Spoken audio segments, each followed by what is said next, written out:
Hey there. Welcome to Midnight Sleep Crime. I'm here to help you relax tonight.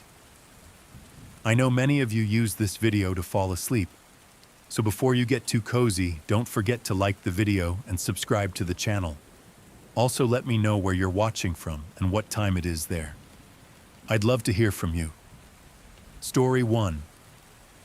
In the quiet Appalachian town of Pine Hollow, a decades-old string of missing persons cases was dismissed as bad luck and rural crime.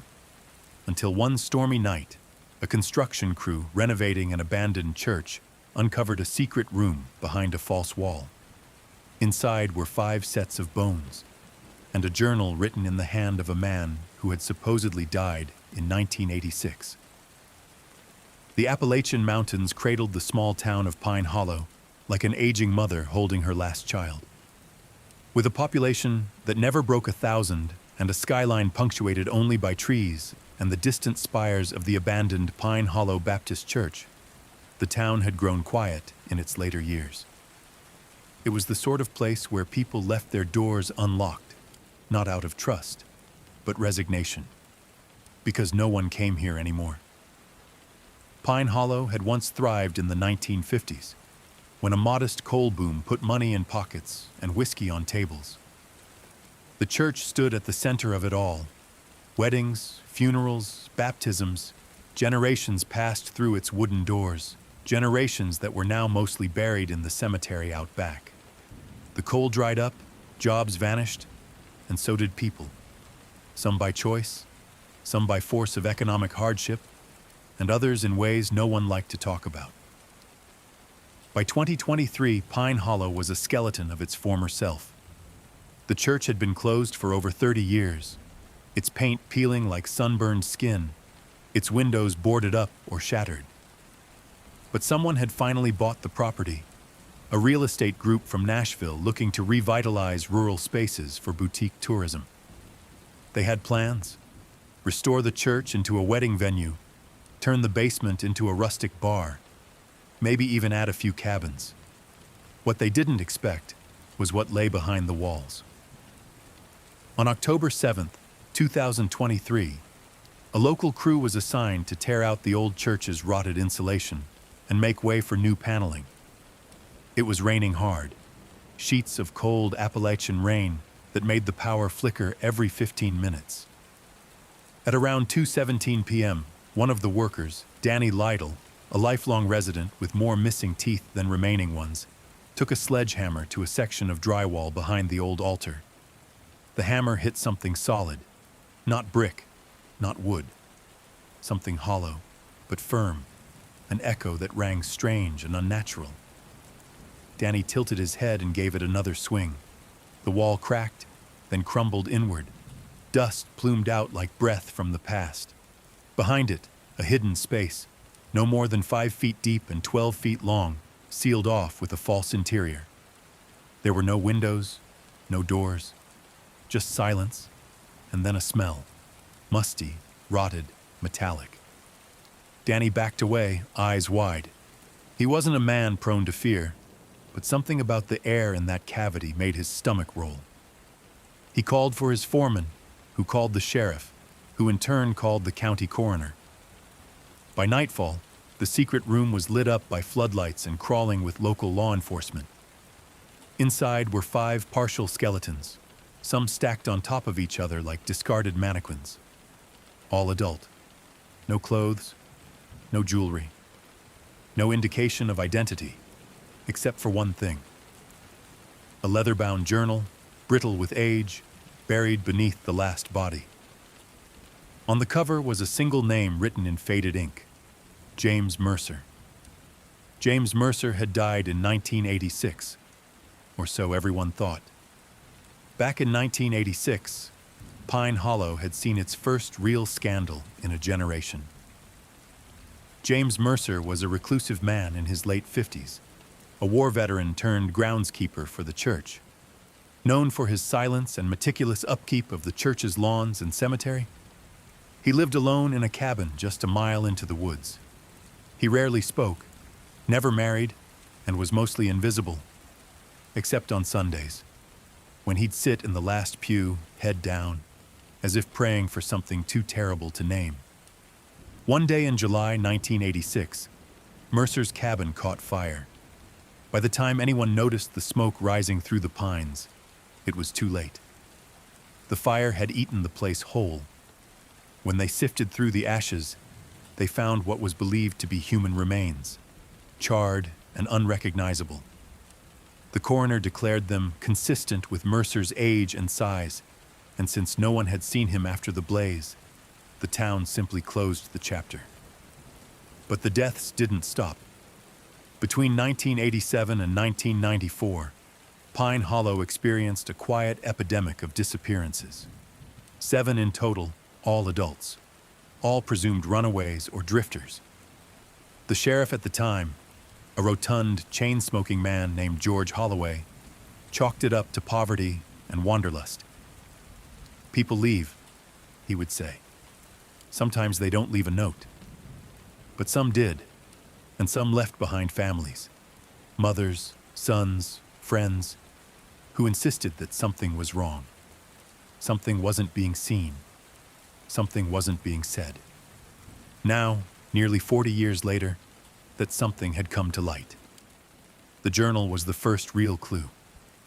Detective Mara Ellison, a sharp-eyed investigator recently transferred from Knoxville, was assigned the case. She wasn't from Pine Hollow, and that worked in her favor. She had no nostalgia for the town, no alliances to keep, and no fear of stepping on long-buried toes. The journal, she said, would either unlock the truth or push the mystery deeper. The handwriting inside was tight and deliberate, as though the writer had wanted every word to count. The first entry was dated August 3rd, 1984. They think I'm invisible, and maybe I am, but I see them. I see what they are underneath the singing and the praying and the handshakes on Sunday morning. They are rotted through, every last one of them, and God has stopped listening. It continued. I tried to forget what I saw, the war, the faces, but they come back, not in dreams I could handle. They come back in the wood grain of the pews, in the shadows cast by the steeple, in the eyes of the pastor when he preaches about salvation. There were no names mentioned, no specific threats, but as the entries continued, the tone darkened. The writer described cleansing Pine Hollow, pulling weeds from the garden of God. And then, in the entry dated November 9th, 1985, a chilling line. The first one didn't scream. I think he wanted to die. Maybe they all do. Maybe I'm doing them a kindness. That was the first time the journal confirmed what many feared, that these were not just bones in a wall. These were victims of something methodical, something that had hidden itself behind Sunday sermons and smiling faces, something or someone who believed what they were doing was righteous. Detective Ellison brought in forensic anthropologists from the state. The bones were dated and examined. Dental records were pulled. Slowly, identities began to emerge. The first set of remains belonged to Leonard Kincaid, a traveling salesman last seen in Pine Hollow in 1985. The second was Grace Heller, a former choir singer who had disappeared on Christmas Eve 1986. The others were harder to place, but patterns emerged. They were all outsiders, all transient or alone. No strong local ties, easy to forget. It fit the profile of a killer with a mission, someone who saw themselves as judge and executioner, someone like James Mercer. But there was one problem. Mercer was dead. Wasn't he? Detective Ellison began digging into Mercer's death. She read the original reports, tracked down now-retired Sheriff Holloway, and requested the autopsy records from the 1986 fire. And that's when she hit the first major red flag. There were no dental records confirming the identity of the remains found in Mercer's cabin. No DNA, no fingerprint analysis, just an assumption. The coroner at the time, Dr. Walter Pressman, had declared the remains were most likely Mercer's based on stature and circumstantial evidence. But Dr. Pressman had died in 1992, and his notes were thin. No photos, no samples preserved. And most damning of all, Mercer had no known family, no one to press for a second opinion. It was, as Ellison described it, the perfect disappearing act. But why would Mercer fake his death? And where had he gone? That's when she returned to the journal. The final entry, dated July 12, 1986, read, "The fire will be my baptism. Let them think I'm gone. Let them rest easy. But I am not finished." If that journal was real, and all signs suggested it was, then Mercer had faked his death and continued killing from the shadows. And now, 4 decades later, the town would have to answer for what it ignored. Ellison requested an excavation of the church's basement and surrounding grounds. If Mercer had hidden one room, perhaps there were more secrets buried beneath the floorboards of God's house. The sheriff granted the order, and what they found next would pull the lid off one of the most terrifying unsolved serial murder cases in Appalachian history. The fire at James Mercer's cabin was a defining moment in Pine Hollow's history. For a town already accustomed to decline, it was just one more quiet tragedy in a long string of them. But for Detective Mara Ellison, now digging through 40-year-old ashes and memories, it was ground zero for something far darker, a calculated vanishing act that allowed a serial killer to thrive in plain sight. The official report from July 1986 was thin. The call had come in from a neighbor around 11:42 p.m. Flames spotted through the trees, no screams, no movement. By the time the Pine Hollow Volunteer Fire Department arrived, the structure was engulfed. The cabin, built in 1949 from pine and local stone, collapsed inward before sunrise. Only a partial skeleton had been recovered from the ruins, severely burned, too fragmented for certainty. Back then, no one questioned the outcome. James Mercer had no family to claim the remains, no one to push for identification. He was cremated 3 days later, and a small wooden plaque was placed at the edge of the cemetery. No ceremony, no mourners, just a name and 2 dates. One of them now seemed like a lie. Detective Ellison stood on that spot on a foggy morning in November, the cabin site long overgrown with vines and decay. The air smelled of wet leaves and pine sap. All around her, time had collapsed, trees swallowing what remained of Mercer's life. With her were 2 forensic technicians from the Tennessee Bureau of Investigation, scanning the area with ground-penetrating radar. They weren't just looking for old bones. They were looking for truth. Back at the Pine Hollow Courthouse, Ellison had gained access to boxes of archived documents, police reports, fire department logs, and most tellingly, a collection of letters. These weren't official records. They were found in a desk belonging to Sheriff George Holloway, now long retired. The letters were from James Mercer, dated sporadically between 1979 and 1985, addressed not to the sheriff himself, but to the pastor of the Pine Hollow Baptist Church, Reverend Allen Greeley. They were obsessive, rambling, some bordered on the incoherent, but a few stood out for their clarity. Reverend, you told me God forgives those who seek him. But how can I be forgiven when I don't even know if I exist anymore? Another read, the war took more than men. It took my face, my voice. It took my mind and boiled it in its own rot. I see the devil's eyes in every drunk who stumbles into this church, pretending he wants to be saved. And most chilling, I've been chosen. I see that now. The Lord speaks to me in the space between thunder and breath. He says to make it right. He says to clean his house. It was enough to convince Ellison of Mercer's deterioration, but also of something more dangerous. Mercer believed he was righteous, that the murders were acts of divine purification. But he also feared something. That fear was evident in the final letter, dated 2 months before the fire. I can't keep doing this. It's in the walls now. I hear them at night, breathing, whispering. They tell me to finish what I started, but I'm tired. I can't sleep. I think I'll burn it all. He never mailed it. The journal discovered in the church confirmed Mercer hadn't perished in the fire, but the final entry raised more questions than answers. If he hadn't died, where had he gone? And how had he continued to kill without being caught? Ellison decided to visit the one person who might still remember him clearly. Pastor Alan Greeley, now 81 years old and living in a nursing facility in nearby Johnson City. Greeley was frail but lucid, his eyes sharp beneath sagging lids. He remembered Mercer immediately. He was quiet, Greeley said, but you could tell he was burning inside. He'd sit in the back pew, never looked up, never sang, but he listened.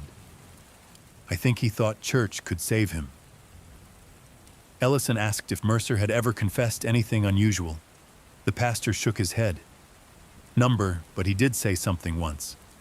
After a sermon I gave about sin and accountability, he came up to me after everyone left, just stood there for a long while.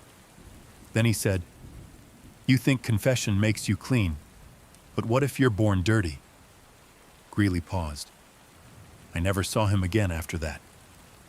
Meanwhile, the forensic team made a breakthrough.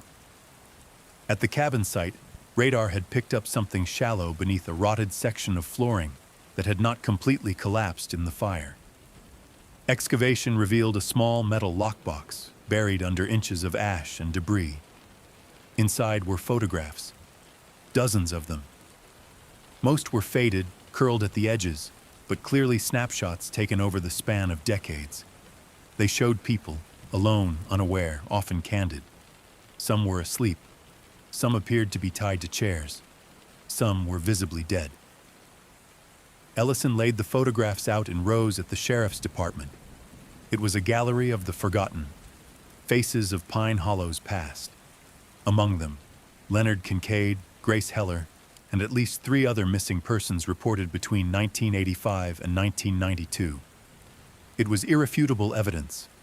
James Mercer hadn't just killed, he had documented his work, meticulously, like trophies. But then came the most disturbing realization. One of the photographs was dated 1998, 12 years after Mercer had supposedly died. That changed everything. If the photograph was authentic, and lab analysis confirmed it had not been faked, then Mercer hadn't stopped after hiding the bodies behind the church wall. He had continued killing. Somewhere, somehow, he was still active. But that left one unshakable question. Was James Mercer still alive? And if not, was someone else continuing his work?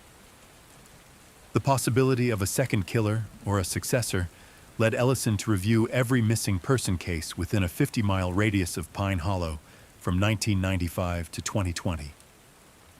She found 7 additional disappearances with striking similarities.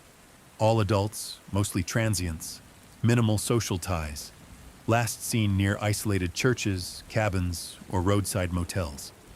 There was a pattern, and the further she dug, the more it became clear that Mercer might have left behind more than journals and bones. He may have left behind a disciple. To explore that theory, Ellison revisited Sheriff George Holloway, now in hospice care. Holloway was 93, weak, and barely able to speak. But when shown the photograph of Leonard Kincaid, he whispered one word. Mercer. Do you believe he faked his death? Ellison asked. Holloway nodded slowly. Did you know? She pressed. The old man's eyes welled. He reached for her hand, then closed his eyes. I couldn't stop it, he murmured. Too many secrets, too much silence. We thought if we buried him, the town could breathe again. You mean the town helped cover it up? His lips barely moved. We all did. We didn't want Pine Hollow to be remembered for a monster. And then, barely audible, he wasn't alone. The church excavation intensified. with the approval of the Nashville property developers, now fully aware they had bought a murder site. The state brought in specialists to survey the entire foundation. Underneath a section of the old choir loft, a trapdoor was discovered, long sealed and hidden beneath a false platform. The wood was warped, but intact enough to be forced open. What lay beneath was a crawl space filled with debris, broken furniture, and a crate, padlocked, rusted, and wedged behind a pile of brick fragments. Inside the crate were more journals. Not one, not two, but 6. Each dated between 1987 and 2003. Each signed with the initials J.M., but only the first 3 matched James Mercer's handwriting. The final 3? A different hand entirely. Neater, younger. Ellison had her proof. Mercer hadn't worked alone. The forensic linguists got to work comparing the handwriting samples. The new author emerged gradually through the text, a man obsessed with Mercer's philosophy. His entries referred to Mercer as the shepherd and to himself as the gatekeeper. The first line of the second author's journal read, "He found me when I was lost. I was starving in every way. He showed me the path." Ellison now had a second killer, perhaps even a successor cult member, one who continued Mercer's work for years after his death, if Mercer was even dead. It wasn't just the past haunting Pine Hollow. The present was in play now. She needed to identify the second author, and she had a starting point. One of the journals mentioned a name, Caleb Rudd. Caleb Rudd was listed as a deacon in Pine Hollow Baptist Church in the 1990s. A reclusive figure, never married, who had abruptly moved out of state in 2004. Destination unknown. She had her lead, and she would follow it straight into the heart of something far more terrifying than one man's madness. She was now chasing a legacy, a belief system built on bones and scripture. Detective Mara Ellison stared at the name printed in faded ink across the brittle page of the journal, Caleb Rudd. The entry was dated October 1991. "Caleb was my vessel," it read. "My eyes where mine have dimmed, my hands where mine are worn. He listens like no other. He believes. He understands what must be done. He will carry the gate when I am gone." The passage gave her chills, not just for what it said, but for what it meant.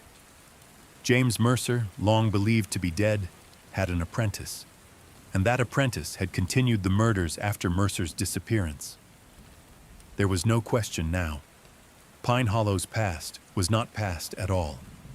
It was still bleeding, still whispering, still taking lives. Mara knew she had to find Caleb Rudd, but the trail was cold. Public records showed that Rudd had served as a church deacon until late 2003. Then, almost overnight, he vanished.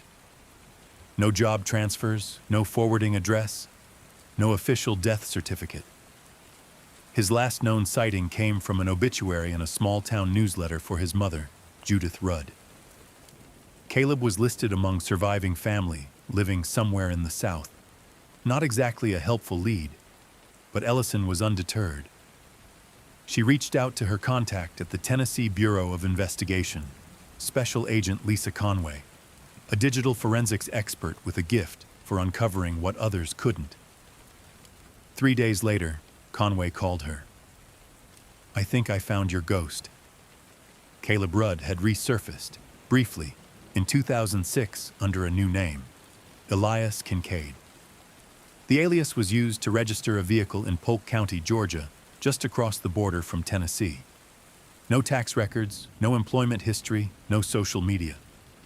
But Conway had cross-referenced utility bills and came up with an address.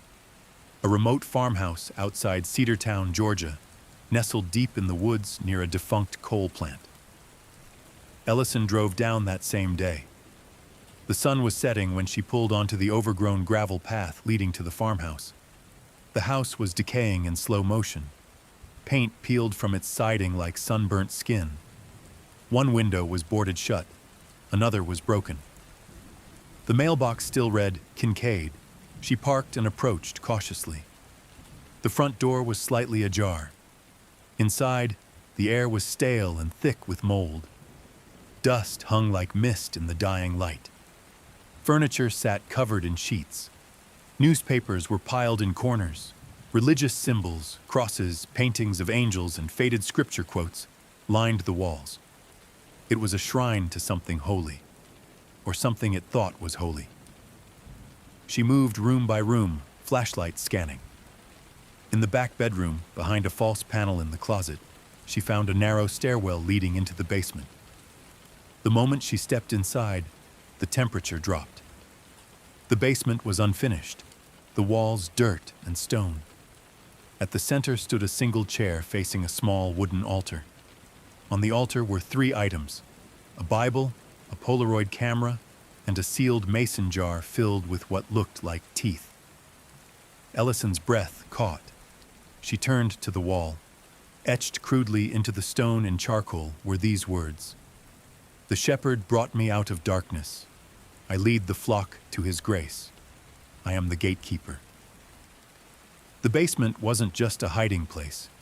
It was a sanctum, a place of ritual, and it confirmed Ellison's worst suspicion. Caleb Rudd had not just continued Mercer's work, he had sanctified it. Back in Tennessee, Ellison met with TBI's Behavioral Analysis Unit to understand the deeper psychological profile of Mercer and Rudd's relationship. Dr. Helen Vasquez, the lead profiler, was blunt. Mercer exhibited signs of schizophrenic delusion, paranoia, and religious psychosis, but he wasn't entirely incoherent. His writings were lucid at key moments, structured, detailed, purposeful. That's not typical of a disorganized killer.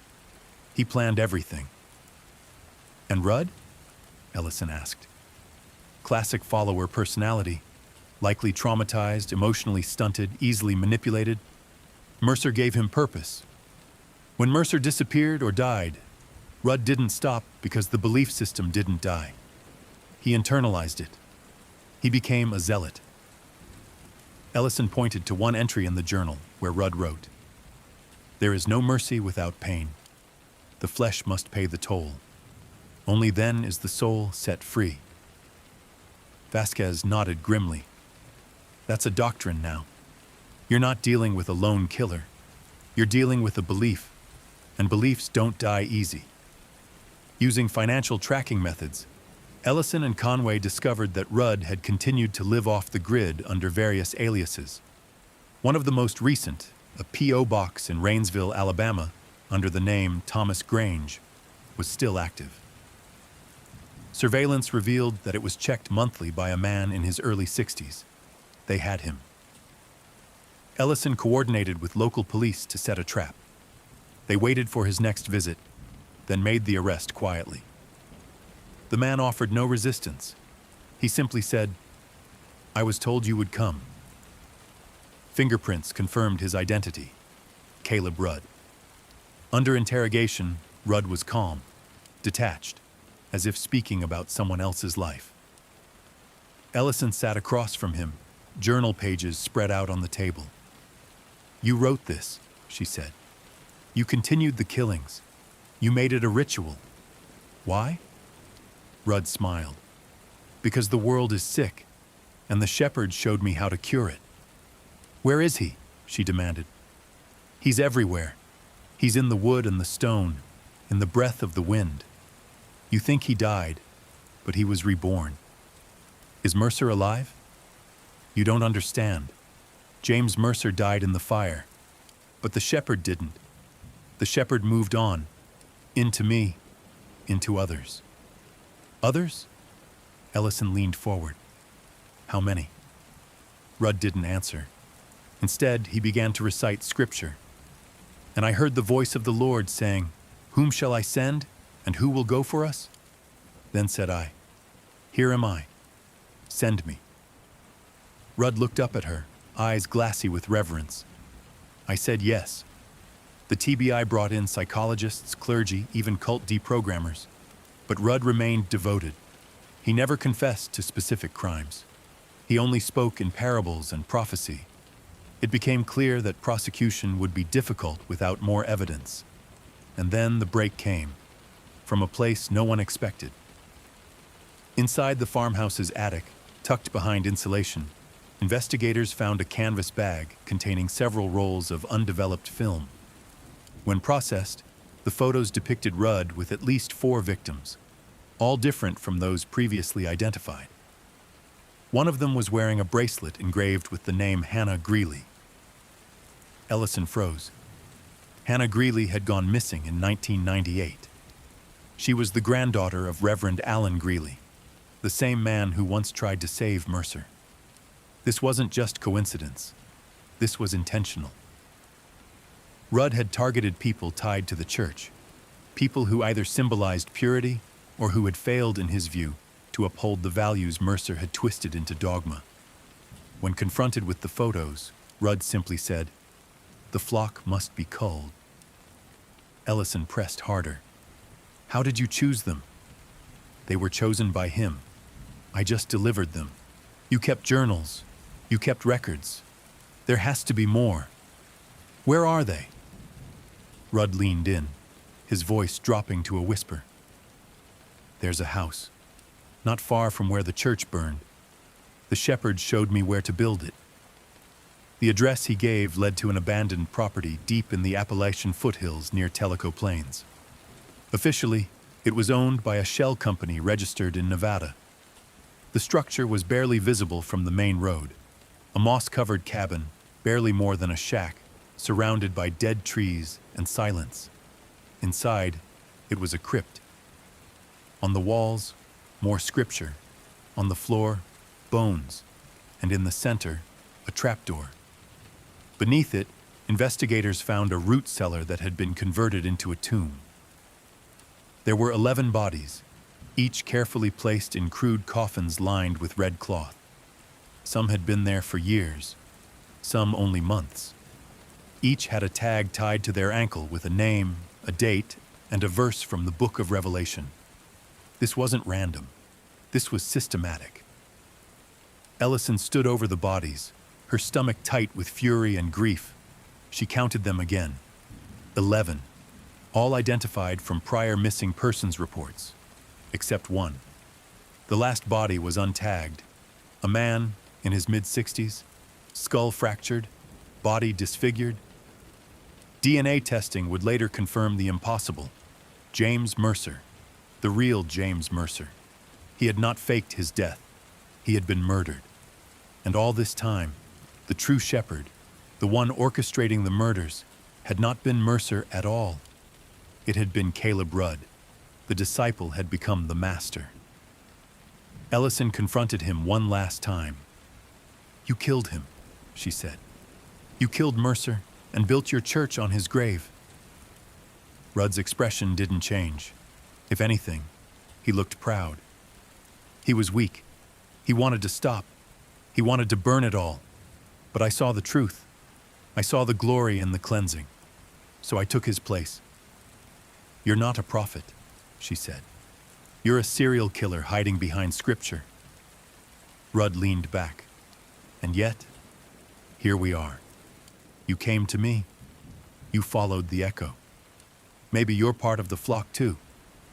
Caleb Rudd was charged with 11 counts of first-degree murder, along with multiple charges of desecration of corpses and obstruction of justice. His trial became a media firestorm, drawing attention to Pine Hollow for all the wrong reasons. But for Ellison, it wasn't about headlines. It was about closure and justice for the forgotten. In the weeks that followed, she returned to the site of the old church, now reduced to rubble and memory. She stood in silence, listening to the wind as it passed through the trees. There were no voices, no whispers, just the quiet mourning of a town that had carried a secret for far too long, and the knowledge that she had finally brought the truth into the light. The trial of Caleb Rudd was set to begin in early spring, but even before opening statements, the small courthouse in Monroe County became the eye of a national storm. Satellite trucks lined the streets. Journalists camped outside the courthouse doors.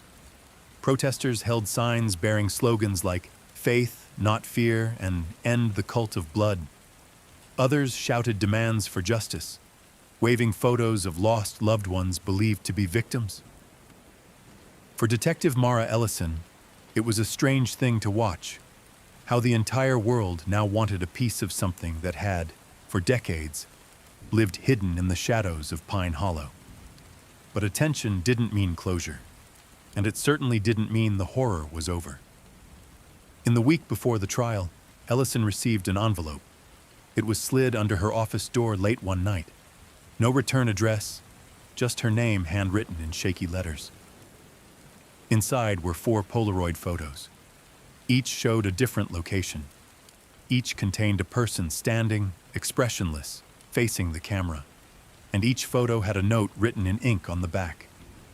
"The shepherd is never alone." Mara felt ice trickle through her spine. Caleb Rudd was in custody. The cabin was secured. The known bodies had been exhumed and identified. But if someone else was continuing the work, or had always been part of it, it meant the killings weren't the work of a lone madman. It was something much worse. A movement, a network, a cult. Ellison immediately called Agent Lisa Conway, who had been monitoring all online chatter related to Mercer, Rudd, and the so-called gatekeeper doctrine. "I just got a threat," Ellison said. "Anonymous, 4 Polaroids, implies more followers." Conway was already pulling threads. There's been chatter on an encrypted forum, the kind extremists use. Religious iconography mixed with doomsday talk. Mentions of the flock, the gate, and harvest days. "I think what you got is a warning." "A warning?" Conway's voice was grave. "Or an invitation." The trial began with opening statements that stunned the jury. Prosecutors laid out the murders in chronological order. The victims' connections to Pine Hollow, to the church, to the twisted beliefs Mercer had seeded and Rudd had nurtured into something far more organized and horrifying. Photographs of the altar, the bones, the cellar. The Bible quotes used to justify the killings. The journal entries describing each death as a rite of passage. But when the defense opened, they surprised everyone. They didn't argue innocence. They argued righteousness. Caleb Rudd's lawyer, a slick, silver-haired man named Daryl Knox, quoted scripture in his defense. Claimed Rudd was a religious martyr misunderstood by modern society, that he had simply been obeying the will of his God. It wasn't a legal defense. It was theater. And it worked. The courtroom gasped. Reporters scribbled furiously. One juror was visibly shaken. The judge called an immediate recess. In the hallway, Ellison confronted Knox. "You're turning this into a circus," she snapped. Knox smiled, his tone cool. "I'm defending a man of faith. He's a mass murderer. He's also a victim, raised in a system that told him God required blood for purity. What would you expect of someone trained in ritual sacrifice under the guise of salvation? Don't twist this. He killed children. And that," Knox said, "is what cults do." The word stuck in Ellison's brain like a splinter. Cults. Until now, she'd thought of Mercer and Rudd as aberrations, broken men driven by psychosis and warped theology. But what if it went deeper? What if Mercer hadn't created this belief system? What if he inherited it? She reopened the oldest case files from the 1980s and dug into the original church's records. Something about Mercer's early days at Pine Hollow never sat right with her. The congregation had welcomed him too easily. His ascent had been too fast. She found a file from 1981, a disciplinary note written by Reverend Alan Greeley about a secretive church group called the Hollow Path. It was short-lived, barely mentioned in the records, but it had been flagged by Greeley for heresy and dangerous interpretations of Scripture. The note warned, "These teachings do not reflect the grace of Christ. They are Old Testament obsessions with blood, penance, and purification. I fear they will lead to darkness." The The note was dated April 14th, 1981. Mercer had joined the church in May of that same year. Ellison's heart began to pound. Mercer didn't create the rot. He was recruited into it. She called Dr. Helen Vasquez, the profiler. If the doctrine predates Mercer, we may be dealing with a multi-generational belief system, something deeper, older. Vasquez agreed. Religious cults often rebrand. They change names, shift focus, but the core dogma stays. If this holopath group survived the purge, it could explain the persistence. Ellison thought of the whispers, the fires, the whispers of the gate. It wasn't a metaphor, it was a lineage. On the third day of the trial, Rudd took the stand. It was a rare move, and no one expected him to speak openly. But he did. He described in vivid detail how Mercer had inducted him at age 15, how Mercer had taken him into the woods, forced him to fast for 3 days, and then made him watch as a small animal, a fox, was sacrificed on a stone altar. He said pain cleans the spirit, Rudd recited, that through pain we see God. He talked about the first human victim, a runaway teen from Chattanooga who was never reported missing. We buried her under the church, he said flatly. Her name was Miriam. The courtroom was silent. The judge had tears in her eyes, and Rudd smiled. Later that evening, a fire broke out. Not at the courthouse, but at Ellison's childhood home in Kingston, Tennessee. It had been empty for years. Her parents had passed. The house had been on the market. Now it was ash, arson, a symbol, a message. She knew it wasn't random. This was personal, and whoever sent those Polaroids knew exactly how to hurt her. Security around the trial increased. Federal agents were brought in. Online threats escalated. Anonymous users posting countdowns, using hashtags like The Harvest Returns and Gate Opens Soon. Ellison traced one of the posts to a coffee shop in Franklin, Tennessee. Surveillance footage revealed a woman in her 30s using the terminal. She had a tattoo on her wrist, 3 lines converging at a single point, the same symbol that appeared on Mercer's journal. They had a face, but no name. And when they cross-referenced facial recognition databases, the result was shocking. Her name was Lydia Ashcroft, a former youth counselor, and Caleb Rudd's niece. Lydia had gone missing in 2012, reported as a runaway at age 19. The case was dropped when she turned 21 and was legally an adult. Now, it appeared she had never left the belief system behind. She had become its voice, its recruiter, possibly its new leader. The FBI began hunting her, but she was a ghost, using burner phones, fake IDs, cash-only transactions. Yet her presence was everywhere.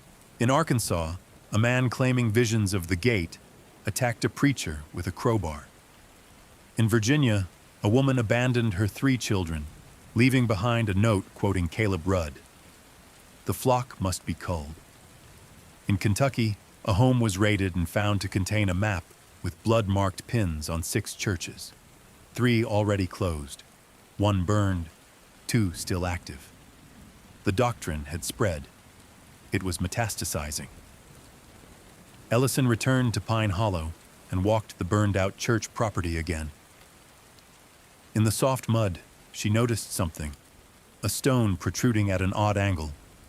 She dug carefully and uncovered what looked like an old, corroded lockbox. Inside was a stack of photos, dozens of them. Faces of missing people, most never tied to Mercer or Rudd. Each had the same symbol scrawled across the bottom, 3 converging lines. She flipped through until she found the final photo. It showed a young girl, maybe 8 years old, and behind her stood Lydia Ashcroft, smiling, hand on the child's shoulder. The message was clear. The cult was taking children again. Ellison stared at the photo long into the night. There was no time to celebrate a conviction or pat herself on the back for solving a 30-year-old case. Because this wasn't over. It was only evolving. The gate was still open, and someone, was standing in its threshold, waiting. Back in her office, she received another envelope. This time, it contained a single item, a key, taped to a note that said, "Next chapter's yours, Shepard." Her blood ran cold, because it wasn't just a threat, it was a summons. Detective Mara Ellison held the key in her hand for nearly an hour, staring at it like it might blink or whisper. It was old, iron, corroded around the teeth. Not a house key, not a safe key. It looked hand-forged, something from another time. It was cold and heavy, like it carried history in its metal. She didn't know what it unlocked, but she had a sinking feeling she already knew where it belonged. Back in Pine Hollow, back in the ruins of the church. The next morning, she returned to the site under heavy federal protection. The church remained a blackened shell, crime scene tape flapping in the spring breeze. The foundation was cracked. Charcoal beams jutted like ribs from a corpse. The air still smelled faintly of smoke and wet ash. Ellison walked slowly, scanning the ground. She wasn't sure what she was looking for until she saw it. A stone column on the far left side of the lot, half buried, missed during the original excavation. She knelt down and brushed away the dirt. At the base was a small iron door, barely a foot high, covered in soot. Her fingers trembled as she fit the key into the rusted lock. It turned. With a shriek of old metal, the door swung open. A staircase waited behind it, narrow, crumbling, descending into pitch darkness. Federal agents protested.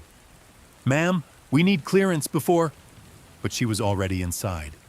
Step by step, flashlight in hand, she followed the passage downward. It spiraled for nearly 40 feet. The walls turned from brick to stone, damp and cold. At the bottom, the tunnel widened into a cavernous chamber. It was unlike anything she had ever seen. Stone pews were carved into the walls in a semicircle. At the center stood a crude stone altar stained with something dark and ancient. The room was lined with candles, all burned to the wick, and behind the altar was a baptismal font, only it wasn't filled with water. It was blood, old, blackened, congealed, and resting in its center was a child's shoe. Ellison's heart cracked. Whoever built this place had meant for it to be permanent, sacred in the most grotesque sense. A secret temple beneath a church, never meant to be discovered by anyone outside the flock. She called in the team. FBI agents flooded the chamber. Photos were taken, samples collected. DNA tests would later confirm that the blood belonged to at least 3 individuals, 2 adults, 1 child. But the shoe was the most chilling artifact. It was pink, sparkly, tiny, a light-up heel, worn down from running. Ellison knew without asking that the girl in the Polaroid, standing beside Lydia Ashcroft, was its owner. At the federal field office, Agent Conway met Ellison with grim news. "We pulled satellite data and ATM hits from last week. Lydia Ashcroft is on the move. She was in Mississippi, then Georgia, and now she's in Birmingham." "Still recruiting?" Conway nodded. "Possibly worse. There's chatter about an upcoming event. Code words like Ceremony of Light, Second Shepherd, and Bloodgate. We think it's a ritual, possibly timed with a religious holiday." "What's the date?" "April 17th. Ellison froze. Mercer's birthday. The next 72 hours were a frantic chase. Every hotel in Birmingham was canvassed. Religious centers were placed on alert. Anonymous tips poured in, most false. But one stood out. A custodian at an abandoned Baptist church called in after finding strange activity in the building. Candles, animal bones, a robe left behind with the symbol, 3 lines converging, stitched into the fabric. Ellison went there personally. The building was empty, no electricity. But in the basement was a chalk circle drawn on the concrete floor. Inside it were 7 symbols. Each represented one of the original Pine Hollow victims. And in the center, an 8th symbol, unmatched, waiting. "This is a staging ground," said Conway, surveying the room. "They're preparing for something, a reenactment, or worse, a new ceremony." Ellison pointed to the central symbol. "It's not just a ritual, it's a replacement." A replacement for what? For Caleb Rudd. The trial had taken a dark turn. On the 5th day, Rudd collapsed in court, foaming at the mouth. He died within hours. Toxicology revealed cyanide. The source? A communion wafer slipped into his lunch by a kitchen worker, who fled and hadn't been found since. No one claimed responsibility, but a message was sent to several news stations. One shepherd falls, another rises. The gate remains open. It was signed, The Hollow Path. With Rudd gone, Lydia Ashcroft was the last known leader, but rumors swirled that she had appointed a successor, a child raised in the doctrine, trained to replace Caleb, a second shepherd, and on April 17th, they were going to complete the ceremony that had begun decades earlier. Ellison's team scoured every missing persons report in the Southeast. One name surfaced again and again. Daisy Renner, 8 years old. Went missing from a park in Huntsville, Alabama 3 weeks prior. Witnesses described seeing her with a woman matching Lydia's description. Photos matched the Polaroid. It was her. Daisy was the centerpiece, the new lamb. With less than 48 hours to act, Ellison and Conway launched a regional manhunt. Roadblocks, checkpoints, undercover surveillance at all known properties connected to Mercer, Rudd, or any past congregation member. Then, a breakthrough. A tip came from a farm outside Gadsden, an old property once used as a church retreat in the 1970s. The caller was anonymous, just 5 words. "They're opening the gate here." The raid was immediate. Just after midnight on April 17th, federal teams surrounded the farmhouse. Inside, they found 13 followers in ceremonial robes. Each had a symbol carved into their foreheads, fresh wounds still bleeding. In the barn, they found the altar. Daisy was there, unconscious but alive. Her wrists had been marked with red ink, her lips stained with wine. Lydia Ashcroft was not there, but in the loft, written on the wall in blood, was a message. "The shepherd walks freely." And beside it, another key, identical to the one Ellison had received. Back at headquarters, Ellison examined the new key. It wasn't just symbolic. It matched a vault in the evidence room, one sealed early in the investigation. Inside was an object they hadn't deciphered until now. A large stone tablet recovered from the cellar floor of Mercer's cabin, covered in markings. Now, with the key, a hidden panel slid open on its back. Inside was a document, a genealogy chart, a lineage. The Hollow Path had not started with Mercer. It began in 1892, with a man named Silas Greeley, a preacher, a mystic, a war veteran who claimed to have visions from God. He believed that only the blood of the innocent could purify the world. Mercer was his great-grandson. Rudd was the latest in a long line. And Daisy? Daisy was not random. She was related to Silas Greeley through her maternal line, a descendant, chosen not by chance, but by blood. It all made sense now. The Hollow Path didn't just seek to sacrifice. It sought to resurrect the doctrine with pure blood, to seed a new shepherd from the original tree. Daisy was meant to be more than a victim. She was meant to be a vessel. Ellison sat across from Daisy 2 days later at the hospital. The girl was frightened, quiet, distant. When asked what Lydia had told her, she whispered, "She said I would lead the world into light." "Do you know what that means?" Daisy nodded. "It means I was born to bleed." Ellison's eyes filled with tears. She realized then that justice wasn't enough. This wasn't about solving a case. This was about stopping a legacy, one that had infected generations, that used scripture as a scalpel and turned faith into a weapon.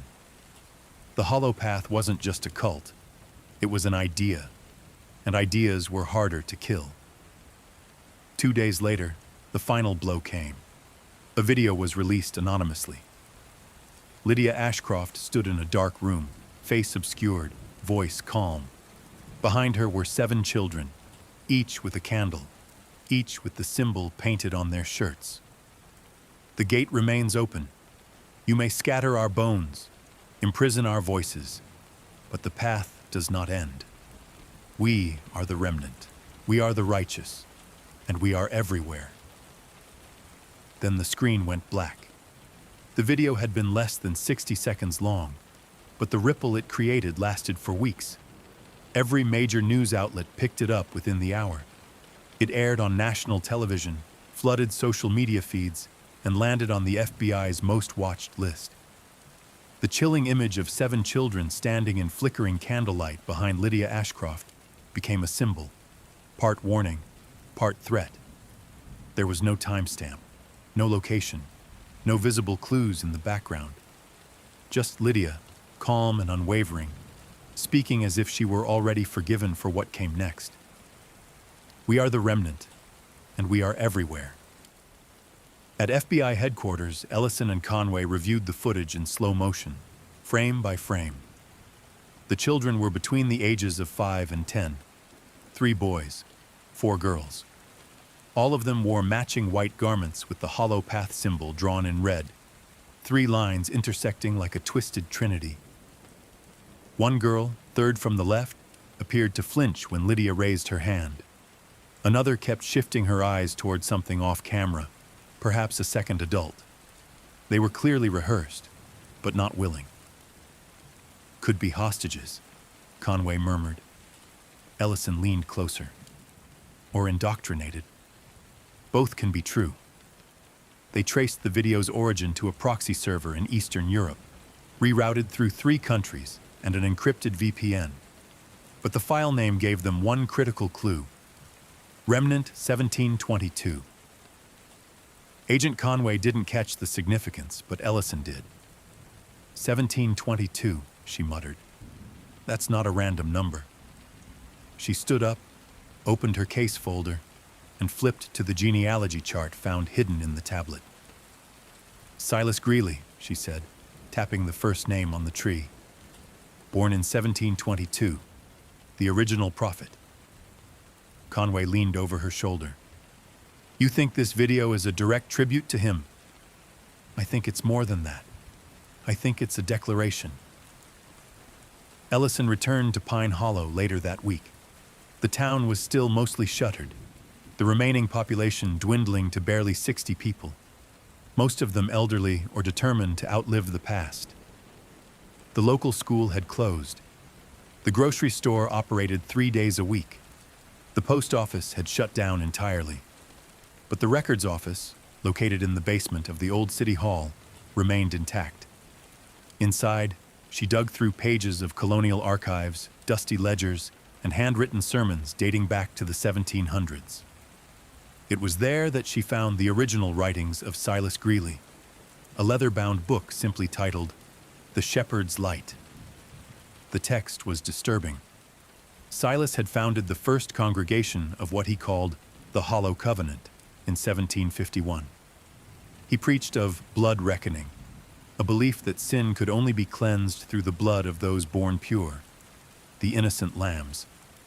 He claimed he had been visited by a hollow angel, a divine figure who showed him the true gate through which humanity could be reborn. But what struck Ellison most wasn't the scripture, it was the predictions.